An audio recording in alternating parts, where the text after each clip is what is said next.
Queridos, boa noite para todos. Graça e paz do nosso Senhor Jesus Cristo. Primeira vez que estou aqui, conhecendo essa amada igreja, mas tem muitos rostos, né? Já bem conhecidos. A gente tem se esbarrado muitas vezes. Isso é bom, isso denota comunhão. Estamos juntos, mesmo um pouquinho longe, lá no Agreste, sergipano, mas nós estamos entendendo que o Senhor tem a sua soberania, tem a sua vontade, Ele tem feito coisas belas e grandiosas lá, tanto em São Domingos como também aqui, bairro Industrial, correto? Bairro Industrial aqui em Aracaju. Meus irmãos, eu quero, antes de tudo, expressar a minha alegria por estarmos aqui nessa noite, pelo convite também feito pelo pastor Jefferson. Nossa família está bem longe, mas que bom que Deus nos deu muitos amigos. Isso aquece o nosso coração, isso nos alegra. Nós temos ali incomodado o pastor Felipe há uns 2 dias na casa dele, com Raquel. E tem sido um período muito bom. Nossas férias acabou, tiramos alguns dias para descansar e aprove o Senhor estarmos aqui nessa noite, né? Como a maioria de vocês já sabe, o Senhor nos presenteou com 2 belas crianças que estão por vir, em nome de Jesus. A barriguinha já está crescendo, a barriguinha, né, Maria? Gêmeos. Ainda não sabemos se é menino, se é menina. Tentamos, né? Fizemos a morfológica, mas não deu para ver. Estavam ali escondidinhos, mas em nome de Jesus, talvez na próxima. Estávamos desde 2018 orando, tentando ser pais, e o Senhor nos abençoou no campo missionário, né? Cariocas com filhos agora sergipanos. Talvez aracajuanos, falei certo? Deve nascer aqui em Aracaju, provavelmente. Então, vai ser uma bênção, uma grande alegria que Deus tem feito em nossas vidas. Como Ele vai fazer a dinâmica, a gente vai se adaptando. Para quem já é pai, para quem já é vovô, né? Nos deu orientações, com certeza precisaremos, em nome de Jesus. Amém? Quero convidar você a abrir em Atos, os versículos propostos para nós nesta noite. Atos capítulo 11, a partir do verso 19, iremos ler até o verso 30. E a nossa temática para essa noite é uma igreja viva e ativa em sua missão. Amém?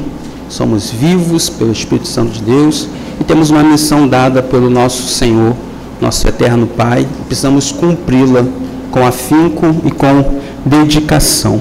Atos, então, capítulo 11, a partir do verso 19, você pode acompanhar em sua palavra. Diz assim: enquanto isso, os discípulos que haviam sido dispersos na perseguição depois da morte de Estevão chegaram até a Fenícia, Chipre e Antioquia da Síria. Pregaram a palavra, mas somente aos judeus. Contudo, alguns dos discípulos que foram de Chipre a Cirene até Antioquia começaram a anunciar aos gentios as boas novas a respeito do Senhor Jesus. A mão do Senhor estava com eles, e muitos desses gentios creram e se converteram ao Senhor. Quando a igreja de Jerusalém soube do que havia acontecido, enviou Barnabé a Antioquia. Ao chegar ali e ver essa demonstração da graça de Deus, alegrou-se muito e incentivou os irmãos a permanecerem fiéis ao Senhor. Barnabé era um homem bom, cheio do Espírito Santo e de fé, e uma grande multidão se converteu ao Senhor. Então Barnabé foi a Tarso procurar Saulo. Quando o encontrou, levou-o para Antioquia. Ali então permaneceram com a igreja um ano inteiro, ensinando a muitas pessoas. Foi em Antioquia que os discípulos foram chamados de cristãos pela primeira vez. Durante esse tempo, alguns profetas viajaram de Jerusalém a Antioquia. Um deles, chamado Ágabo, pôs-se em pé numa das reuniões e predisse, pelo Espírito, que uma grande fome viria sobre todo o mundo romano. Isso se cumpriu durante o reinado de Cláudio. Então os discípulos de Antioquia decidiram enviar ajuda aos irmãos na Judéia, cada um de acordo com as suas possibilidades. Foi o que fizeram, enviando as doações aos presbíteros, por meio então de Barnabé e Saulo. Amém? Deus nos dê graça então nessa noite, para nós compreendermos a sua palavra, falarmos um pouco, analisarmos aquilo que o Senhor então reservou para nós nesta maravilhosa noite. Muito bem, você bem sabe que o livro de Atos, então escrito pelo Dr. Lucas, companheiro, cooperador do apóstolo Paulo, nós estudiosos da palavra de Deus, sabemos que é o único livro então histórico do Novo Testamento. Muitas das histórias então presentes nesse livro foram presenciadas pelo próprio Dr. Lucas, isso é visível. Ele utiliza o pronome nós em diversos versículos da palavra, então nós entendemos que ele ali estava presente em muitas dessas passagens. O propósito então de Lucas, ao escrever de forma detalhada tanto o Evangelho do Senhor Jesus Cristo, que leva o nome dele, como também Atos, é apresentar, como ele diz logo no início, ao excelentíssimo Teófilo, a história de Jesus e, naturalmente, os primeiros passos da igreja primitiva. Uma história, queridos, que continua através de você, amém? Uma história que continua através de cada um de nós, a igreja do Senhor. Uma história que naturalmente continua pela Igreja Batista aqui da Ponte ou na Ponte? Da Ponte. Muito bem. Então, nós bem sabemos, e é interessante, o livro de Atos ele não tem fim, né? Ele, como se fosse uma breca, do nada, termina. Porque a história da igreja realmente não acabou. Ela continua viva, ela continua ativa, ela continua eficaz, então, através da sua vida. O livro de Atos, então, esse é, se assim posso dizer, esse manual de crescimento para nós, o crescimento saudável da sua igreja, orientações, então, que nós precisamos seguir para que a gente não perca a nossa relevância como uma igreja de Cristo Jesus nesse mundo. Tanto que o verso, então, 19, foi o primeiro que nós lemos, diz que, enquanto isso, os discípulos que haviam sido dispersos na perseguição, então, depois da morte de Estevão, chegaram até a Fenícia, Chipre e Antioquia da Síria. Opa, muito obrigado. Muito bem, então. Para nós compreendermos e tratarmos, então, essa temática dessa noite, eu preciso voltar um pouquinho só até o capítulo 6 de Atos. Tá bom? Só um pouquinho, mas prometo serem rápido. E conversarmos um pouco a respeito, então, do nosso irmão Estevão. Estevão, então, no capítulo 6, ele foi escolhido com outros 6 irmãos, você sabe muito bem disso, para serem os primeiros diáconos, então, da igreja primitiva. E esse homem de Deus, ele apenas não servia as viúvas e os órfãos, mas, como a palavra declara para nós no verso 8 do capítulo 6, ele é um homem cheio do poder de Deus. E eu quero convidar, então, você, meu irmão, você, minha irmã, a entender que você foi chamado pelo Senhor para cuidar, sim, dos seus irmãos na fé, mas também para pregar o Evangelho, amém? Pregar o Evangelho ao seu próximo, cheio do poder de Deus. Isso é uma missão não apenas do pastor Jefferson, não é uma missão apenas dos diáconos presentes, mas é uma missão, então, de toda a igreja. Estar, então, cheio do poder de Deus é ter esse relacionamento verdadeiro com o Eterno, ao ponto, então, que o seu bom testemunho impacte, então, a vida daqueles que te cercam. E, naturalmente, isso incomodará as trevas. Se as trevas não se incomodar com o seu comportamento, com as suas ações, com a sua vida, algo está de errado. Algo está de errado. Porque nós bem sabemos que aonde a luz de Cristo chega, incomoda, brilha, traz luz, traz iluminação àqueles que nada entendem ou que estão cegos de forma espiritual por essa sociedade, por esse mundo pecaminoso. Então, eu e você somos luz de Cristo Jesus e fomos chamados, então, para iluminar. Não é sobre cumprir escalas, não é sobre apenas louvarmos ao Senhor nessa festa tão linda e maravilhosa, mas como Calvino diz em suas Institutas, a vida cristã não se reduz à mera profissão de lábios. Ao contrário, implica a experiência íntima e viver piedoso.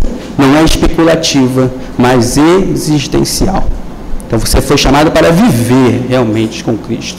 Não apenas de lábio, não apenas dizer que é cristão, ou como foram chamados aqui, como o verso diz ali em Antioquia, mas de fato comportarmos, vivermos essa vida, esse relacionamento com Deus. Estevão então ele anunciava Jesus Cristo e ao falar de forma verdadeira e corajosa a mensagem da cruz, levantou-se oposição contra ele, que naturalmente culminou na sua morte ali por apedrejamento, no finalzinho do capítulo 7, mas principalmente no verso 59. E o verso vai dizer logo em seguida que Saulo era judeu, nascido em Tarso da Sicília, cidadão romano, e estava ali pertinho, consentiu na morte de Estevão, visualizou tudo, e a gente sabe, né, o que Deus fez na vida de Paulo, a gente vai falar daqui a pouco sobre ele. Portanto, somente após então a morte de Estevão, a igreja finalmente se põe, querido, em movimento, como o pastor Zé falou comigo no começo, né, essas marcas de uma igreja em movimento. E o Evangelho, então, começa a sair de Jerusalém em direção à Judéia, Samaria e até os confins da terra. Alguns só começam a obedecer a Deus quando uma tragédia, como foi no caso aqui da igreja de Jerusalém, os atinge. Que a gente não espere uma tragédia nos abater, algo acontecer conosco, para que a gente possa realmente nos movimentarmos e pregarmos o Evangelho. Você não precisa e não deve inventar desculpas para obedecer ao soberano Deus, mas seja então testemunha dele aqui no bairro industrial, em Aracaju, em Sergipe, ou até os confins da terra, se assim o Senhor te chamar. Como eu converso com alguns, eu nunca imaginaria estar no Sergipe. Me imaginei morando em muitos lugares, mas o Sergipe nunca passou na minha mente. Mas aqui estamos, felizes, contentes, principalmente com Deus e com os amigos ao redor, entendendo que foi para cá que o Senhor nos chamou. Não especificamente aqui em Aracaju, mas lá, então, em São Domingos, capital da farinha. Se você gosta de farinha, é de lá que vem, tá? Farinha boa, muito boa. Então, uma das muitas igrejas, né, que nasce com a expansão do reino é a igreja em Antioquia. Antioquia, grande capital da Síria. E eu queria, então, nessa noite, tratar 3 marcas, falarmos um pouquinho sobre essa igreja viva e ativa em sua missão. Amém? Muito bem. Primeiro, uma igreja, então, viva e ativa, ela reconhece a soberania de Deus.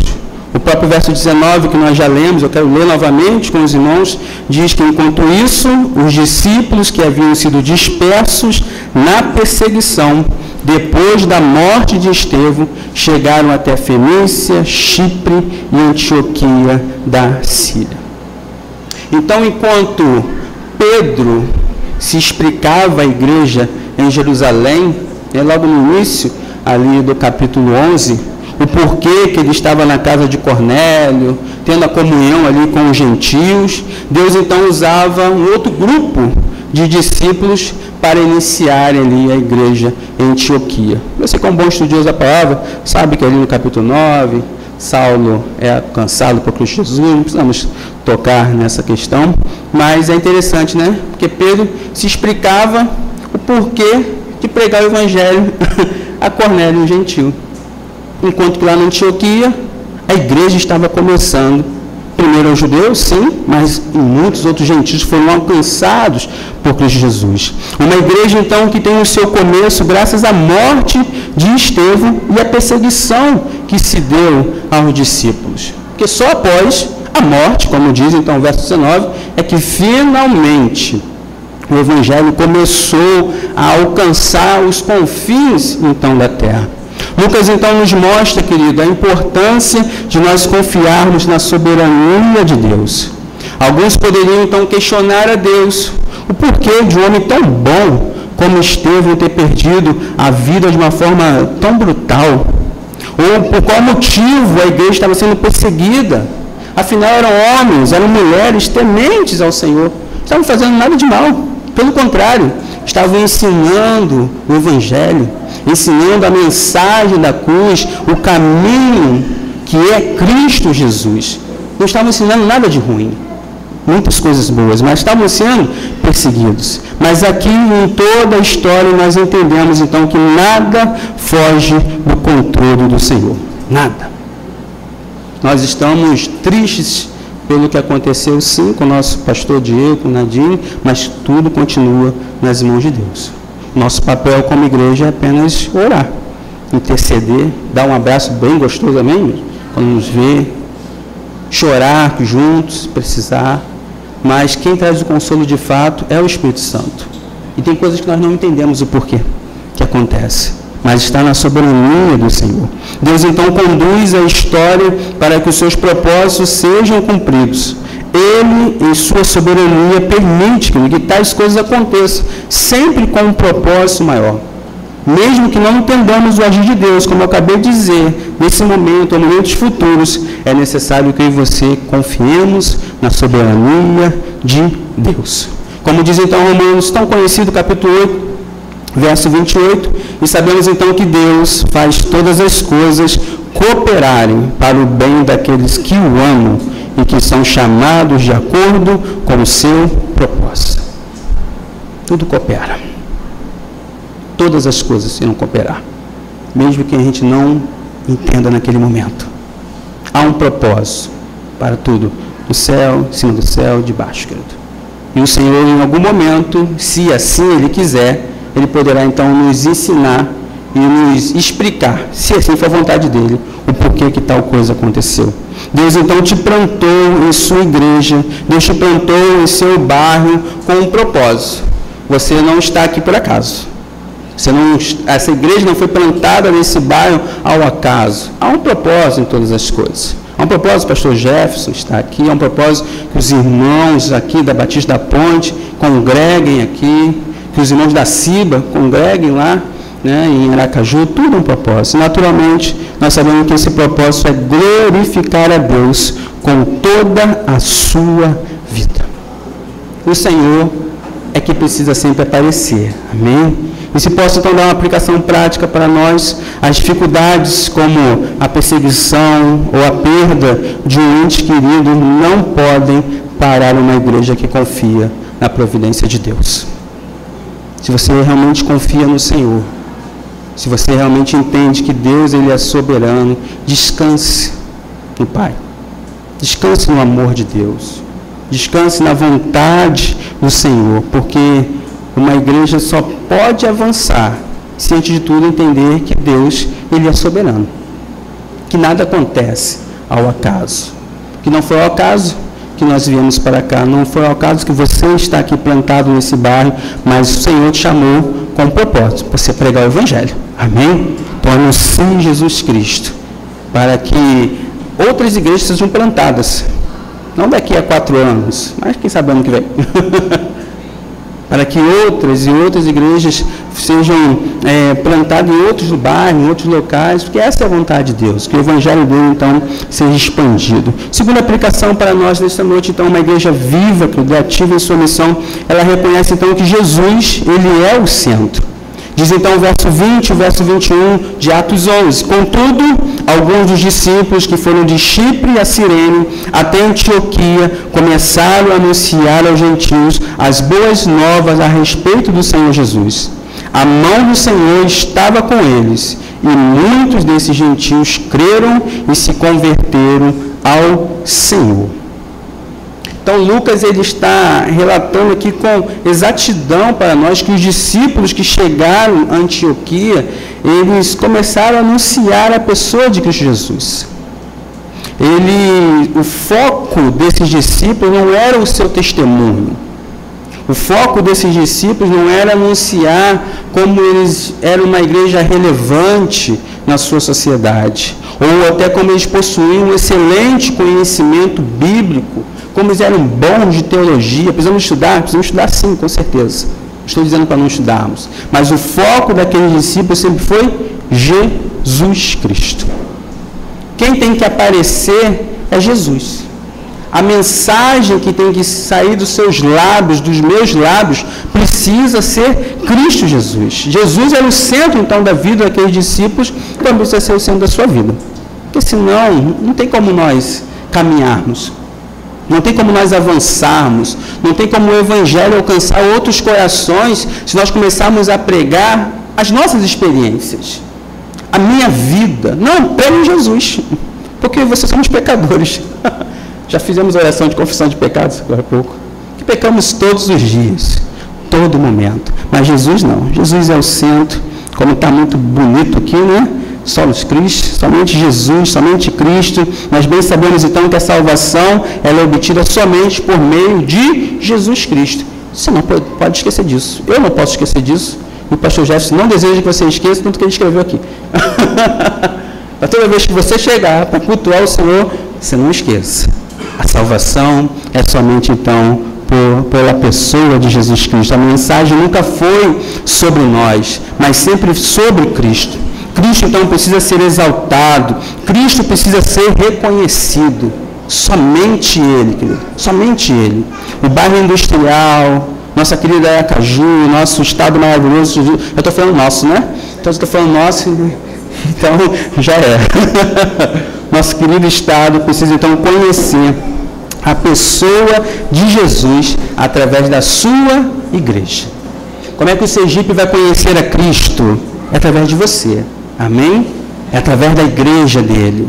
Não tem outra forma. Para conhecer o Deus verdadeiro, para conhecer o Cristo ressurreto, precisa ser através da sua igreja. Como conhecerão? Pelo seu bom testemunho, principalmente, mas também pela exposição do Cristo nas Sagradas Escrituras. Sempre expondo a palavra de Deus. Como diz então Romanos, capítulo 10, verso 13, verso 14, diz: pois todo aquele que invocar o nome do Senhor será salvo. Mas como poderão invocá-lo se não crerem nele? E como crerão nele se jamais tiverem ouvido a seu respeito? E como ouvirão a seu respeito se ninguém lhes falar? Eu e Maria, nós estivemos aqui pela primeira vez em março de 2023. Um passeio, finalmente conhecendo o Nordeste. A gente nunca tinha pisado em nenhum estado do Nordeste. E viemos aqui no Sergipe rever amigos, né? O pastor Júlio é um grande amigo meu há mais de 18 anos. Passamos alguns dias, passeamos pouco, essa é a verdade. Dos 10 dias, passeamos 2 dias. E os outros preguei em alguns lugares. Fomos na Rota do Sertão, conheci alguns missionários, a chama ardeu lá. E quando veio o convite, naquele mesmo ano, em junho, na semana seguinte, foi um missionário lá na nossa igreja em Rio das Ostras. E foi esse verso que ele pregou. E essa foi a certeza em nossos corações. Como as pessoas saberão de Cristo, querido, se nós não pregarmos a respeito do Mestre para elas? O que nós temos visto ali em São Domingos, nas conversas e nos evangelismos pessoais, é que todos acham que conhecem Jesus, acham que servem a Deus, mas um Deus distorcido, um Deus que divide a sua glória com João, com Pedro, com Gusmão e tantos outros. E não é esse Deus da Bíblia, não é esse Deus bíblico, não é esse Deus real que as Escrituras nos apresentam. Então nós precisamos apresentar verdadeiramente quem é Deus para essa sociedade. E será através de você, amém? Será através de mim. Então entenda, ser cristão vai além do que nós participarmos de um culto. Cultuar o Senhor é bom demais, Hebreus fala sobre isso, não é para deixar de cultuar de forma nenhuma, mas vai além disso, meus irmãos. Vai nós sairmos da nossa zona de conforto, começarmos a falar de Jesus realmente, para que possamos ser essa igreja relevante, onde nós estamos plantados, onde Deus nos colocou.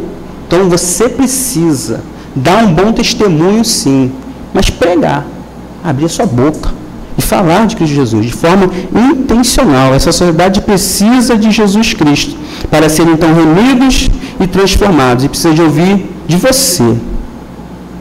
Você precisa falar a respeito então do Mestre, do Jesus Cristo. E o pastor Júlio sempre fala isso conosco, né? As conversas precisam ser intencionais.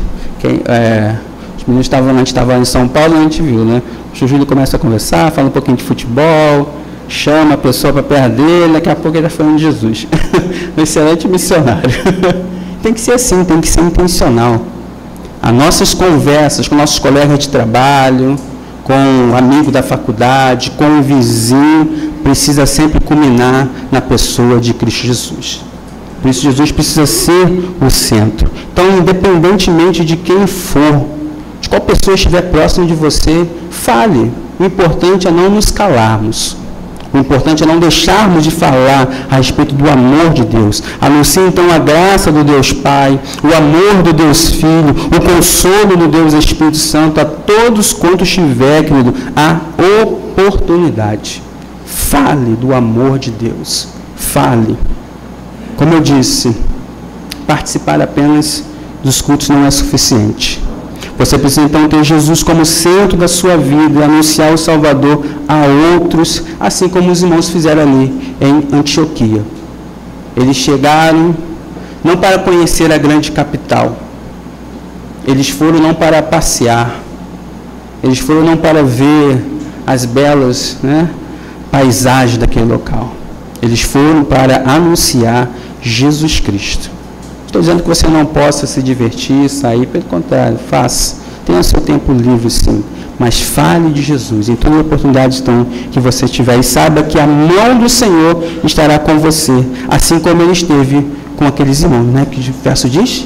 Que a mão de Deus estava com os irmãos. Por quê? Porque eles colocaram Jesus em primeiro lugar em suas vidas.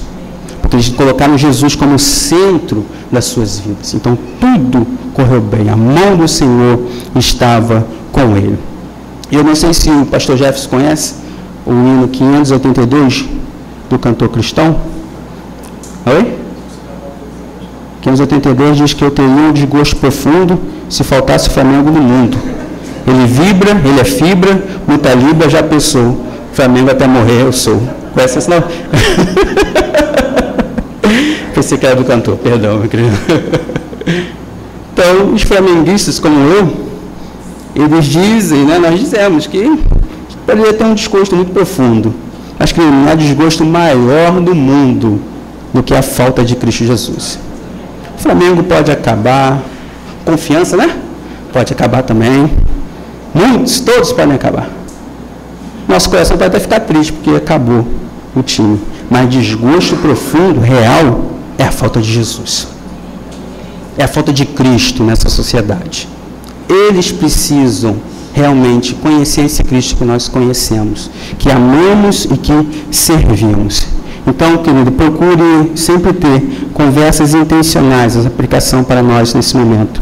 E que elas culminem, como eu disse, sempre na pessoa de Cristo Jesus. Amém? E por último, então, nossa terceira, uma igreja vive e ativa em sua missão, ela é fiel, então, às Escrituras Sagradas e ao discipulado. Olha o que diz, então, o verso 24 ao verso 26. Barnabé, estamos em Atos 11. Barnabé era um homem bom, cheio do Espírito Santo e de fé. E uma grande multidão se converteu ao Senhor. Então, Barnabé foi a Tarso procurar Saulo.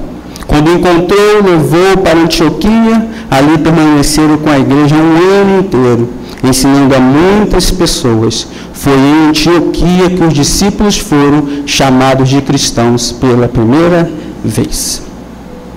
Então, a notícia do agir de Deus em Antioquia chegou até Jerusalém.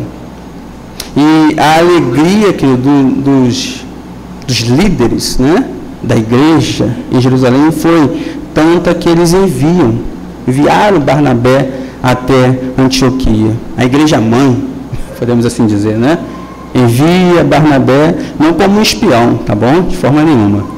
Ele não foi lá para ver, deixa eu ver como é que a congregação está. O coração está enchendo, como é que estão os dízimos, as ofertas. Não foi essa a intenção ao enviarem Barnabé.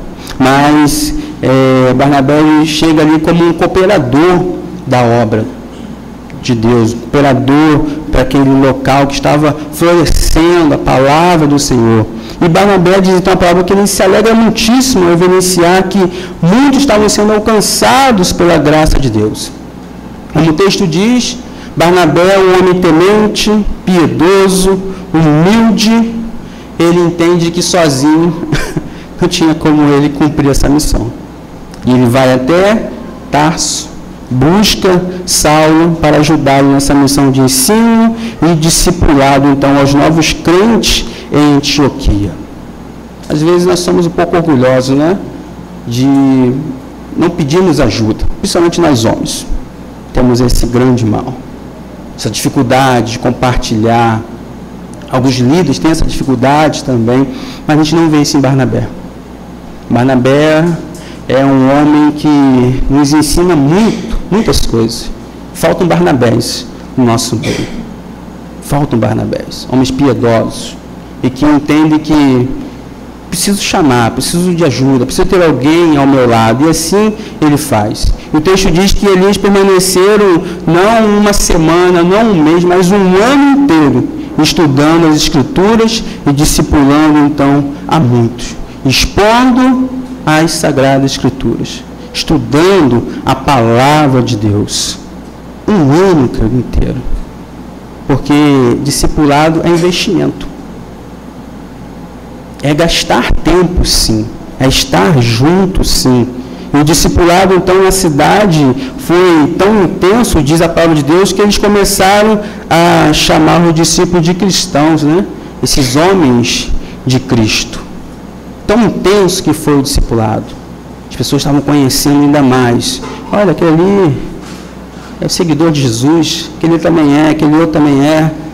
Foram sendo conhecidos na cidade, ao ponto, então, de finalmente, pela primeira vez, como diz o texto, a palavra cristãos aparece ali em Antioquia. Então, uma igreja saudável, ela precisa ter as Escrituras tanto em seu coração como na sua mente. Você não precisa ser um exímio evangelista. Você não precisa conhecer a Bíblia Sagrada de Gênesis a Apocalipse. Você precisa conhecer um pouco da palavra de Deus. Nada também é impossível. Mas o que precisa sair dos seus lábios precisa ser as Escrituras Sagradas. Você não precisa dizer para ninguém, olha, eu acho que você deveria fazer assim. Eu gostaria de te aconselhar da forma que eu vi. Não, aconselhe pela palavra de Deus. Tivemos 10 meses, né, de aconselhamento bíblico lá na CIBA. Aconselhe pela palavra do Senhor. A palavra, a Escritura Sagrada tem conselho para todas as mazelas dessa sociedade. Então, oriente pela palavra do Senhor. Jonathan Luhmann declara que uma igreja centrada na palavra é uma igreja que ouve com temor, prega com fidelidade, corrige com amor e vive em obediência. Eu creio que a Igreja Batista da Ponte é essa igreja centrada na palavra de Deus. Tem pregado o Evangelho com fidelidade. Eu acompanho, né? Instagram, exposição a exposição, livro a livro, palavra por palavra. É importante demais, querido. Tem pregado de fato com fidelidade, tem corrigido quando for necessário com amor e tem vivido em obediência. Que assim seja tanto para essa igreja como para a CIBA, todas as igrejas aqui presentes nessa noite. Uma igreja que não se molda à cultura, mas que se submete então à revelação de Deus. Precisamos submeter à revelação do Pai, das Escrituras Sagradas, não aquilo que a sociedade tenta nos impor a cada momento, a cada dia. Não importa. Não importa que os anos estão mudando, eu sei disso. Eu já posso dizer, com 40 anos que eu tenho, que a minha infância está muito diferente da infância de hoje em dia. Olha, minha infância foi melhor do que a infância de hoje. Estou ficando velho. Começa a falar que a infância foi melhor do que a gente sabe que o tempo está passando. Mas é verdade. Em 40 anos apenas, olha como é que a sociedade mudou, se transformou. Na minha época de criança, coisas não muito propícias para a juventude, para a criança, era passado depois das 10, 10h30 da noite, porque esse horário geralmente já estava dormindo. Hoje, novela da tarde, tem cenas terríveis, que não passaria em nenhum canal de adulto. Essa é a podridão que tem sido, não apenas na TV, mas na sociedade de uma forma geral. Então, em apenas 40 anos, olha como as coisas mudaram. Imagine que daqui a mais 40, como está essa sociedade que não tem Jesus Cristo. Então, nós precisamos anunciar, repito, anuncie Jesus, anuncie a palavra de Deus, submeta-se à palavra do Senhor, exatamente como vocês têm feito nesses 4 anos plantados aqui, expondo biblicamente a palavra do Deus Altíssimo. A palavra nós bem sabemos, a Bíblia é então a única autoridade final em questões de fé e também de prática cristã. Sabemos disso. Apenas devemos colocar isso em prática todos os dias de nossa vida. E realmente, como eu falei, um discipulado fiel às Escrituras Sagradas, querido, é um discipulado transformador. As pessoas serão transformadas pela palavra de Deus, pelo agir das Escrituras Sagradas. Repito, não por aquilo que você acha, não aquilo que você deseja, mas expõe a palavra de Deus. Exponha biblicamente, como nos diz então o nosso Senhor Jesus Cristo em João capítulo 8, verso 31, Jesus disse aos judeus que creram nele: vocês são verdadeiramente meus discípulos se permanecerem fiéis a meus ensinamentos. Então, permaneçam fiéis ao ensinamento de Jesus Cristo.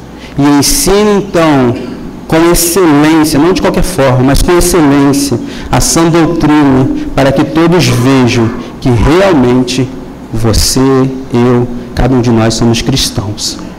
Não apenas de boca, mas de vivência, de poder de Deus, como nós falamos aqui no início.